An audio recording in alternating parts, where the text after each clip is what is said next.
Resources, Finance, and Property Committee to order. The first item is Pledge of Allegiance. Please rise. I pledge allegiance to the flag. Pledge allegiance to the flag of the United States of America and to the republic for which it stands, one nation, under God, indivisible, with liberty and justice for all. All right, we have a quorum. We have Supervisor Marshall and Leahy joining us remotely, and Chair Gibbs and Supervisor Lemmer in person, and myself. So we have a quorum. Public comment. Anybody wish? Nobody's contacted either the clerk or myself. I don't see anybody else here, so obviously won't be any public comment. So we will move on. Mike. Yes, thank you, Mr. Chair. I asked to have this item. Oh, I'm sorry. Sorry. I apologize. I jumped the minutes. The clerk has corrected me, redirected me. Before we get to you, minutes are in the packet. What are your wishes? Mr. Chairman, I'll make a motion to approve the minutes as presented. By Chair Gibbs, seconded by Supervisor Lambert. Any discussion? If not, all those in favor of approval of the minutes will signify by saying aye. Aye. Aye. Opposed, no. That motion carries, and I'm... All right. Now... Thank you, Mr. Chair. So there isn't anything in your packet for this item, and the reason is I thought an explanation would be easiest, so I'm going to do my best. Before January 1st of 2024, the state of Wisconsin taxed both real property and personal property. There was an Act 2023, Act 12, which changed certain taxing definitions and created a personal property tax exemption, which meant that, of course, personal property was no longer taxed. The reason I'm asked that this item be added for your potential guidance and determination is there is an exception. It's always an exception, right? Under Wisconsin Statute 70.17, subsection 3, buildings, improvements and fixtures that are on leased property. So if you lease property from another owner and then you put a building on that property or a fixture like a tower, that is considered real property now instead of personal property. The issue that tax assessors have run into is that those pieces of now real property are not separately identified from the parcel itself. So this really comes into play when we're talking about property that is exempt from property tax, such as county-owned property. And in particular, this issue was raised and brought to my attention. We have county property out at the sports complex, and on that county property is a tower. We lease the space for the tower to the owner of the tower. They own the tower, we own the land. And the city of Wausau had reached out asking if we had intended to file what's called a building fixture and improvement document, which we did for the hangars that we have out at the Central Wisconsin Airport so that they can be assessed separately from the ground that they're on. We did not for this tower, perhaps because no one made us aware of it. But that led to my, I guess, question of whether you wished for us to pursue that in this instance and in any other instance where we located property that the county owns, where we're leasing it to another entity for them to build a building or a tower or an improvement. Is it your request that we pursue filing those building fixture and improvement documents, which would then allow those towers or buildings to be assessed and taxed separately? That would be consistent with Wisconsin law, so as your counsel, I would suggest that would be a good idea, but I didn't want to do it without some approval from this body. So just a quick clarification. Are you looking for a declaration of intent by the committee, or does this need to go to the board? This could be, in my view, a declaration of intent from this committee that that's a property-related policy that you wish the county to pursue. Again, it's consistent with state law. We would just be allowing or permitting state law to be implemented, but I wanted to run it past somebody other than my body. Chair Gibbs. Just a question. So other than county-owned or municipal-owned real property with improvements on them, so a private entity owns land and has improvements on it, those would automatically have flowed into the property tax system and be assessed for those improvements that were owned by someone different than the land itself? Probably, although there could be issues where the taxes for that fixture, building, or improvement are assessed to the landowner if they're not separately identified. But in those instances, there wouldn't be anything that we could do about it because in this case, we're only able to act regarding the land that we own. No, I guess I understood that. But so, I mean, it doesn't, to me, it makes literally no sense not to pursue this for consistency purposes. And so I would make a motion that we do pursue assessing those properties and improvements on county-owned property. Been moved by Chair Gibbs, seconded by Supervisor Lemmer. Any discussion on the motion? Everybody understand the motion? And Supervisor Zhang is with us, so if not, all those in favor of adoption of the motion will signify by saying aye. Aye. Aye. Opposed, no. That motion carries unanimously. Thank you. So, operational items, consideration of reclassification of Public Safety Committee for one FT accounting technical position within the Sheriff's Department. Molly? Or I can introduce this one. So as your agenda shows, it's this reclassification was recommended through the Public Safety Committee as a jurisdictional committee. For further context, under County Ordinance 4.20 for a new position under sub 6, the reclassification process is laid out. And essentially, there's no budget transfer needed for this reclassification, so it does not need full board approval, but it does come to you. The main justifications for the reclass are that the individual in the position we're seeking to reclass is already and has been doing the work. Their efforts have contributed to the efficiencies and consolidations that departments are always encouraged to look for each year through the budget process and just in general. The reclassification is also in line with the thinking around how positions could change via the implementation of Workday. So there's been thinking behind how things like this could happen with Workday in play. But also the county's desire to further centralize or to centralize finance. Ultimately, the individual in the position is doing the work and paying them accordingly is in line with our philosophy and justifies the reclass. The justification also comes through the requirements associated with the process, which include working with HR and the administrator to ensure that a contemplated move is sustainable and checking all the appropriate boxes per ordinance and policy in general. So the Sheriff's Office has worked with HR and administration through this. The packet materials outline the costs of the reclass and then provide some further justification for the change.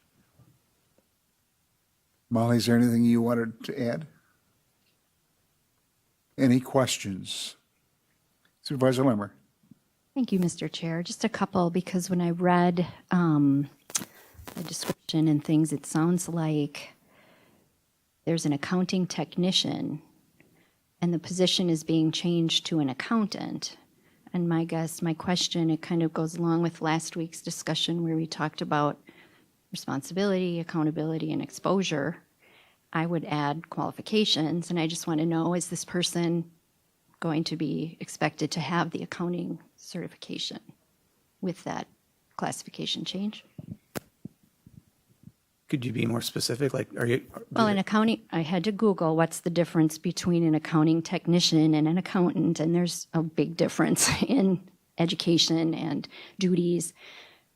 responsibility and accountability. I guess I'm wondering who's going to be developing the financials, because that's what an accountant does. There are auditing things, there are different responsibilities, and I'm just hoping that that goes with the position, is the expectation, that the qualifications. I'm a, educator. Well, there is if you look, the PD is in, position description is in the packet. This is an account in the classification in our classification scale.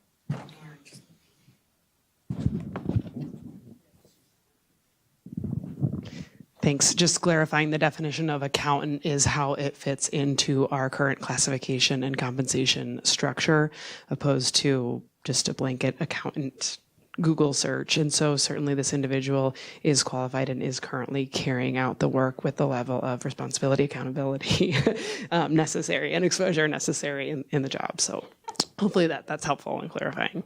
Just quick question, Mike, what are the three?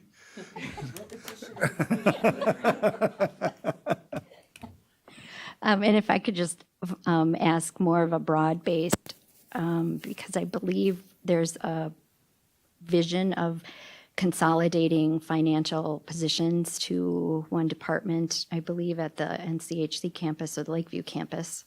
Is that part of this? And then will this position stay with the sheriff's department, or will this move into an administration where we might have duplicity later?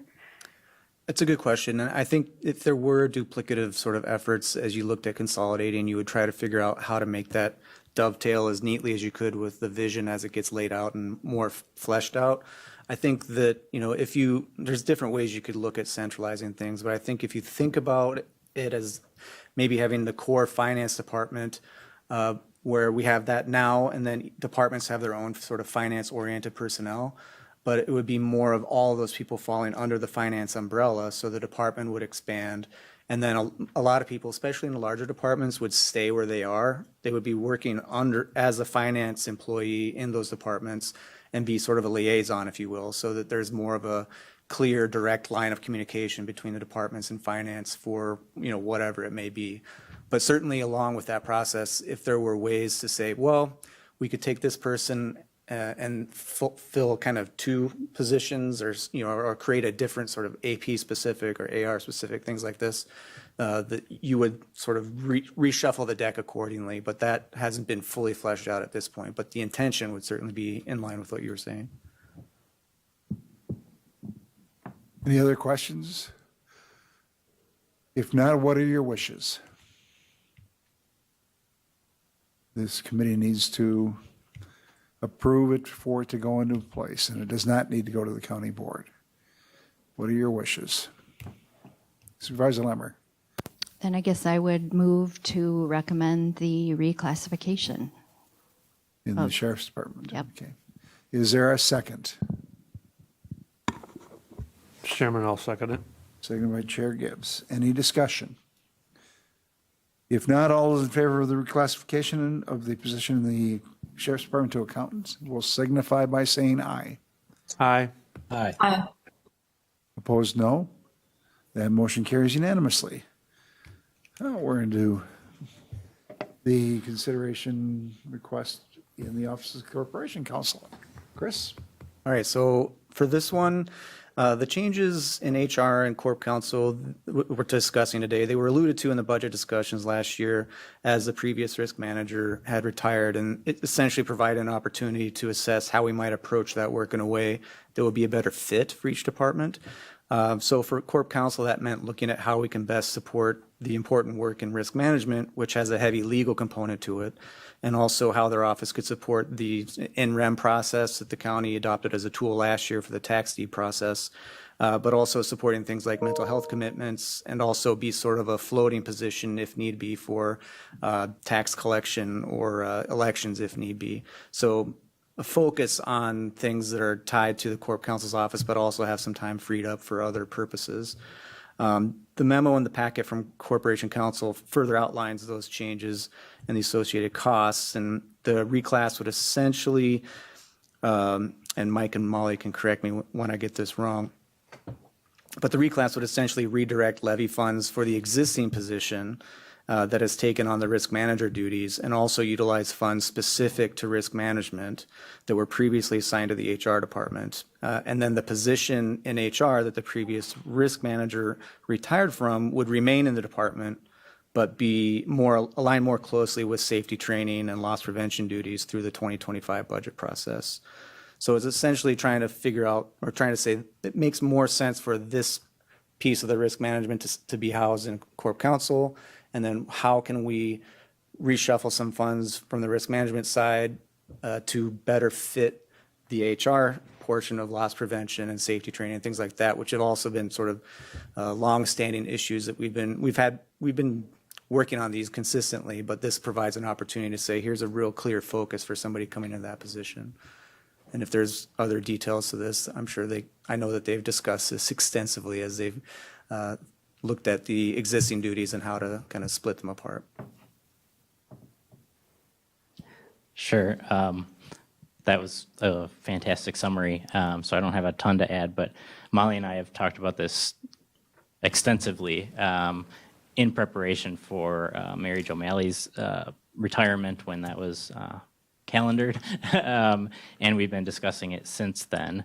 And really, we looked at risk management having two different components. There's the safety and employee training component that fits very well with human resources. And then there's the claims, legal management part of risk management, which really fits better with the legal office of the county. So the idea was to basically split those duties, assign the legal components to my office.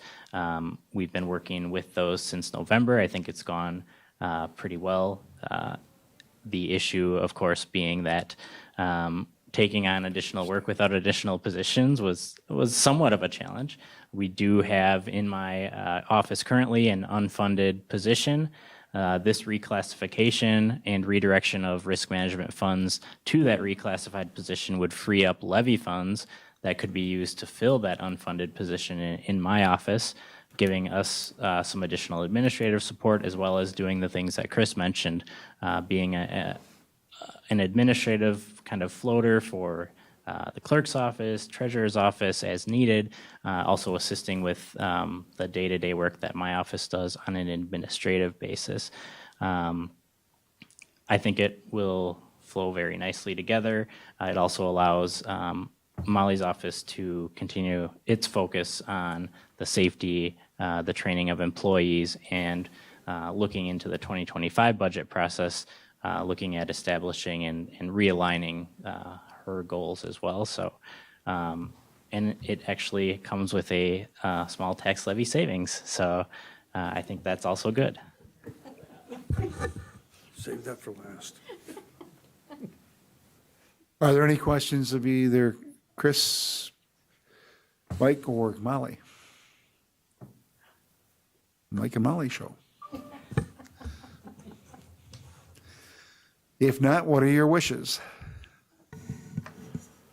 Mr. Chairman, I'll make a motion to approve the Human Resources Finance and Property Committee the recommendation for the reclassification in risk management and the Corporation Counsel's office to realign those duties.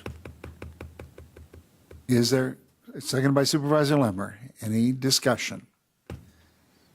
If not, all those in favor of approval of the reclassification in the Corporation Counsel's office will signify by saying aye. Aye. Aye. Opposed, no. That motion carries. All right. Educational presentations, lease with the ADRC. I assume, Chris, you're going to do that? Yes, sir, Or Mr. is Chair. Ann going to do that? Anybody can jump in if they'd like to, but no, I'm happy to just bring to your attention that for the ADRC, just if you didn't know already, the space that they had been contemplating moving into on the Lakeview campus is the former outpatient clinic in the A and B building that's currently under renovation. Recently, the ADRC board had approved the lease document on their end, And this was a culmination of working with them on the details of the lease, but also the lease space for at least the last year, I would say. So a lot of time has gone into sort of hashing out the details. It's been reviewed multiple times by myself, Administrator Leonard, Corp Counsel, the ADRC Executive Director, and their board. And the lease can certainly be finalized when Administrator Leonard returns next week. So it brings in some rental revenue for the county. It allows us to create some synergies with the services provided on the campus between ADRC and North Central Healthcare and other county departments in that location. And it just kind of strengthens the relationship between those entities and really brings the ADRC back to where they were before. And happy to answer any questions if there are any. And I believe we have a member of the ADRC board present as well. Supervisor Lambert, is there anything you'd like to add? Just my sincere thanks to the county. There was an extensive back and forth with the lease, and I feel like it was a wonderful document. We will be using it going forward to examine some of our other leases with the other 3 counties that we work with. And I agree, this will definitely benefit our customers at the ADRC and our staff. So we're looking forward to it. And this is educational. There is no action associated with it, but Administrator Leonard wanted to make sure that we were up to date on those discussions. Chair Gibbs. Just a question. I know the renovations down on the campus is still going on. Do we have an anticipated time frame when the ADRC may be able to start occupying the new space? Yeah, the sort of estimated completion of renovations would be sort of in the March 2025 timeframe. So when we worked with the ADRC, we sort of set a stamp of like April as saying you should be able to move in by then. That being said, knowing that there could be complications along the way, we don't anticipate any, but if there were, we'll be providing them with monthly updates so that they are going to be able to feed that back to their current relationship and then take the appropriate steps when necessary. Okay, thank you. Any other questions? So it's a ways out, but it's a commitment to more effectively using our facilities. So thank you for that update. All right, committee members are asked to bring ideas for future discussion. We've got a long-standing list of items. We were debating whether or not to have this meeting today or have the meeting in April, but due to the reclassifications, the administrator felt as if we needed to get those approved as soon as possible. So I think we are planning on meeting on the 10th of April.